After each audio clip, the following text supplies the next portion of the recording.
এই লেখাটা হয়তো তোমার কাছে আমার শেষ লেখা। কখনো যদি দেখা হয় তবে বিনা সংকোচে সামনে এসে কুশল বিনিময় করিও। আলাদা হলে যেই কথা বলা যাবে না, চোখে চোখ রাখা যাবে না, এমনটা তো নয়। জানো, পূর্ণ অপূর্ণ ইচ্ছার মাঝে তুমি হলে আমার অপূর্ণ ইচ্ছা। তোমাকে আর পাওয়া হবে না। ভালোবাসি বললে যেমন ভালোবাসা হয় না, তেমনি ৪-৫ বছর একসাথে থাকলেও কখনো ভালোবাসা আসে না। ভালোবাসার ব্যাপারটা এমন হুট করেই হয় বা অনেক সময় ধীরে ধীরে কিন্তু হয়। কিন্তু তোমার আর আমার বেলায় কোনোটাই হলো না।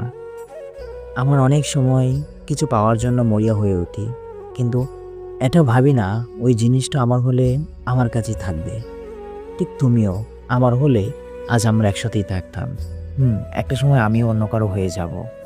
সবসময় তোমায় ভালো রাখতে চেয়েছিলাম, এখনও চাই তুমি ভালো দেখো। আমার মতো না পাওয়ার যন্ত্রণা যেন তোমায় কখনোই চুতে না পারে। ইতি তুমি আর আমি।